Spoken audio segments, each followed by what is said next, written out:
hour. All right. So we've looked at some word problems. We actually started with something that challenges you guys a little bit more. And now we're going to look at some other situations where we can find slopes. So let's go ahead and do this really quickly.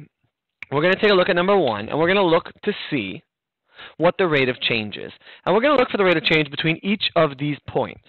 So let's go ahead and do that like this. We're going to go like this, and we're going to say that's a change of 2, and that's a change of 1. And that's a change of 2, and that's a change of 1. And that's a change of 2, and that's a change of 1. And that's a change of 2, and that's a change of 1. We're still looking at those changes. And remember that our formula is delta y over delta x.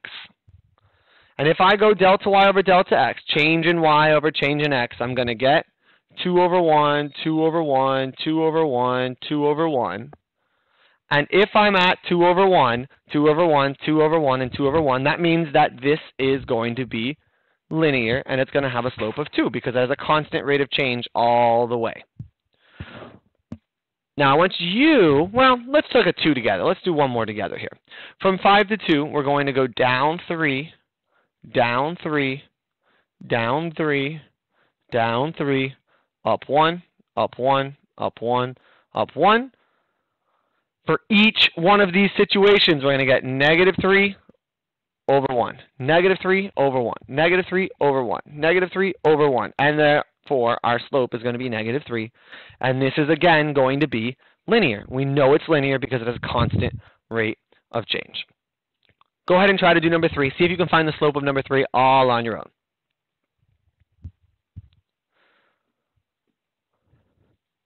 All right, so let's give it a try.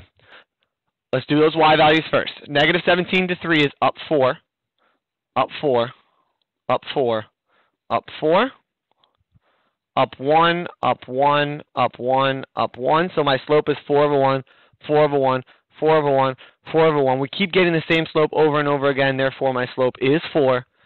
And that graph, that chart, represents a linear function. Cool. Let's move forward now. Same exact question written in a slightly different way. We're given some points here, but we know that points just represent x and y values. So the first thing that I'm going to do is I'm going to create, you guessed it, an xy chart. 2, negative 7, negative 1, comma 6, and we're going to use the same formula that we've been using. How do I get from negative 7 to positive 6? Well, I go up by 13 units. And how do I get from 2 to negative 1? I go down by 3 units. Therefore, my slope is going to be delta y over delta x, which is 13, positive 13, over negative 3. And that's it. I'm going to leave my slope in a fraction form. And we'll talk about why we're going to do that in the near future. We're going to have 13 over negative 3, and that's how we're going to leave it. You can also write that as just the whole thing negative, negative 13 over 3. That means the same thing. Those two answers are exactly the same. So either answer will work there. I want you to try number 2 now on your own. Go for it.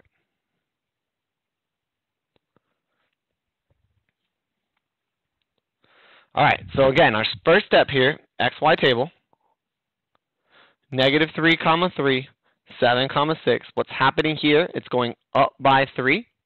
What's happening here? It's going up by 10.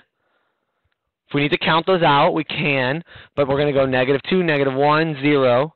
That's 3 units already, and then we got to count up to 7 more units. That's going up by 10. And our slope is, again, delta y over delta x, which is, in this case, 3 over 10 for my slope, 3 over 10. All right.